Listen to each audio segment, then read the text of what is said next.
श्री स्वामी समर्थ. जय जय स्वामी समर्थ. नमस्कार स्वामी भक्तांनो, तुमचं स्वामी सेवेचा अनुभव या चॅनलवरती खूप खूप मनापासून स्वागत आहे. तर आजच्या व्हिडिओचं नाव आहे, आईची माया कशी असते ते कोणी मला सांगेल का? स्वामी तिन्ही जगाचा आई विना भिकारी, अशी या कहाणीतील मुलाची अवस्था आहे. तर त्या मुलाचं आईबद्दलचं काय मत आहे ते आपण जाणून घेऊया. तर ऐकूया त्याच मुलाच्या शब्दात. नमस्कार, माझं नाव साहिल. मी बेळगावचा. मी लहानपणापासूनच अनाथ असल्यासारखा आहे.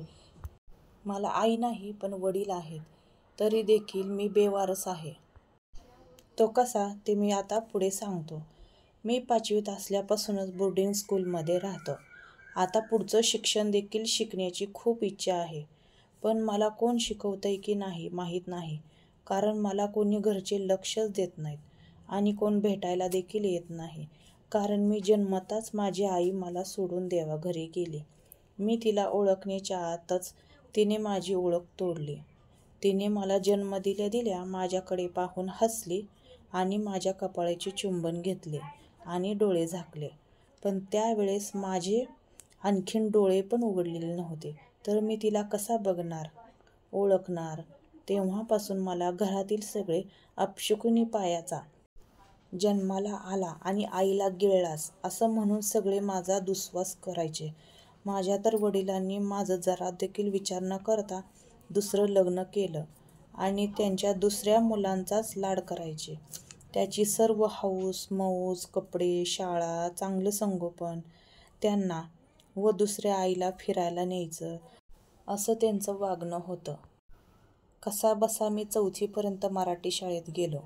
त्यानंतर 5वीला जाणार तेव्हाच मी सायकल खेळत होतो आणि माझा सावत्र भाऊ माझ्याकडे हट्ट करायला, मला सायकलवरती फिरव, नाहीतर मी माझ्या बाबांना नाहीतर आईला तुझं नाव सांगेन की तू मला खूप मारलंस म्हणून.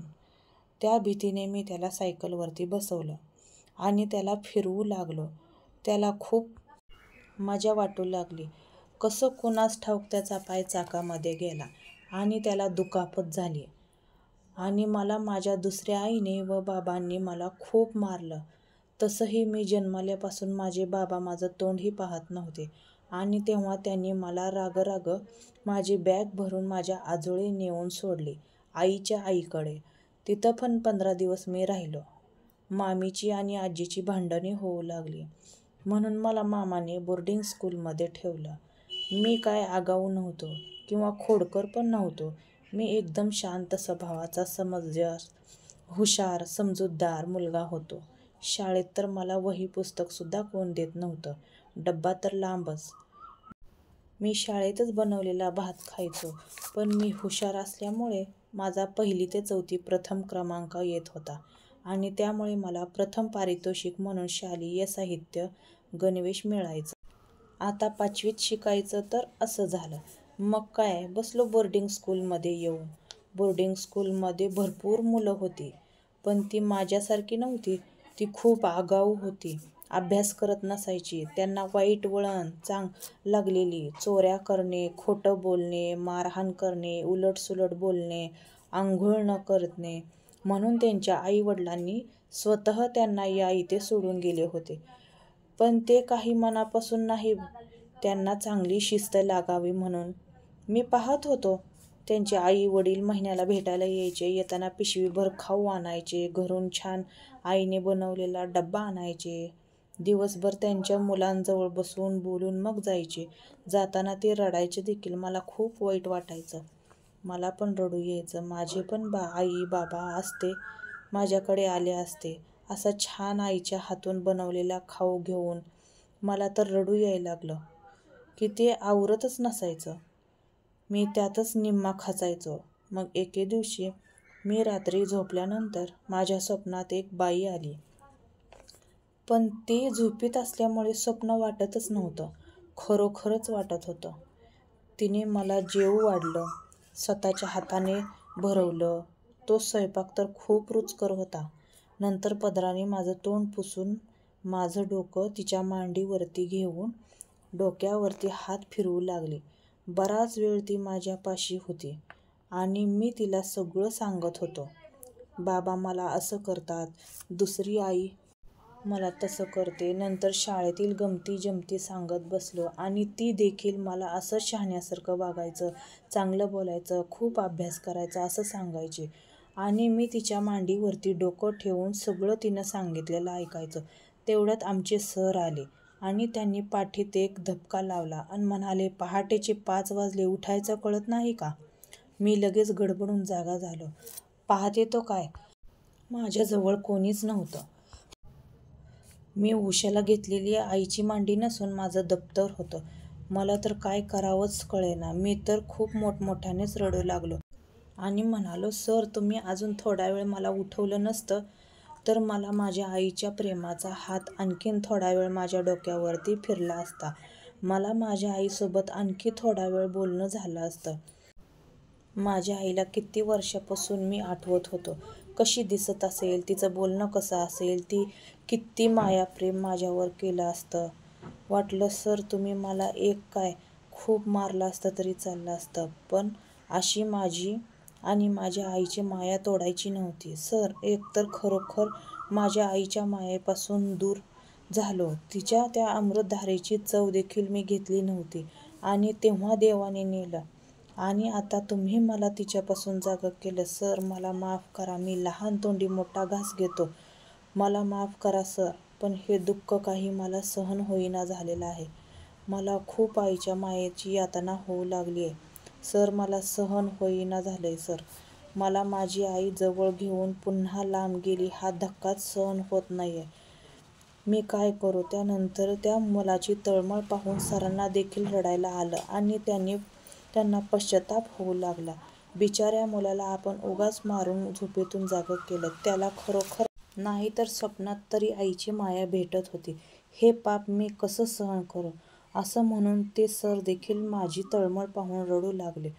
त्यानंतर त्यांनी मला जवळ घेऊन सर्व काही माझी परिस्थिती जाणून घेतली आणि त्यांनी त्याच दिवशी मला त्यांच्या घरी नेलं. तेव्हा मला कसं तरीच वाटत होतं. नवीन ठिकाणी कसं पटकन घरात जायचं? मी पायरीवरच बसलो. त्यांना आत जाऊन त्यांच्या बायकोला काहीतरी सांगितलं. ती लगेच बाहेर आली. तिने माझ्या हाताला धरून घरात नेलं, पाणी दिलं, माझ्या डोक्यावरून हात फिरवला.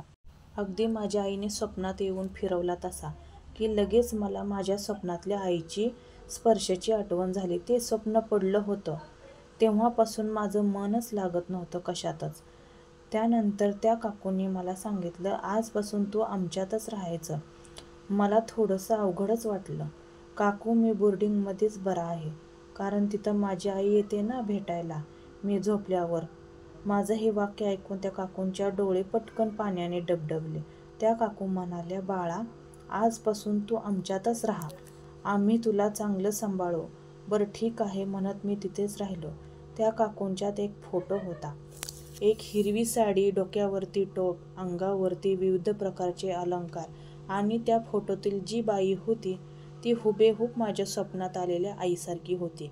मी त्या काकूंना म्हणलं सुद्धा, काकू माझ्या स्वप्नात जी आई आलेली होती ना ती अशीच होती, काहीच फरक नव्हता. माझी आई अशीच होती का? मी त्या फोटोकडेच पाहू लागलो आणि माझे डोळे आणखीन पाण्याने भरले. मला अलीकडे आई हा शब्द जरी कानावरती पडला तरी मला रडू येत होते. त्यावर त्या काकू म्हणाल्या, बाळा ह्यांना स्वामी आई म्हणायचं. ज्याला आई नसते ना त्यांना स्वामी आई असते. ते आपल्या लेकरांना कधीच परकं होऊ देत नाही. मग मी त्यांना म्हटलं, मी यांना आई म्हणू शकतो का? काकू म्हणाले, हो, नाहीतर ही तर सर्वांचीच स्वामी आई आहे. तेव्हापासून मी आई आई करू लागलो. माझं सगळं मनातलं मी सांगायचो. खरंच आयुष्यात जर आई नसेल तर जन्माला येऊन काहीच उपयोग नाही. आई म्हणजे जग, आई म्हणजे विश्व, आई म्हणजे दुनिया. कारण तिच्या काळजाचा तुकडा असतो आपण. तिच्या नाळेशी आपली नाळ जोडलेली असते. तिचा जीवन धोक्यात घालून आपल्याला ही दुनिया दाखवते. आपल्या पाठीवरती मायेचा हात फिरवते. आपण आजारी पडलो तर ती रात्रभर आपल्यासाठी जागते. तिच्या घासातला घास आपल्याला भरवते. खरंच किती नशीबवान असतात ज्यांच्याकडे आई असते, आईचं प्रेम असतं, आईची माया मिळते. आणि तेव्हापासून मी स्वामी आईचा मुलगा झालो. आणि माझ्या बेडरूममध्ये मी स्वामी आईचा फोटो लावला आहे.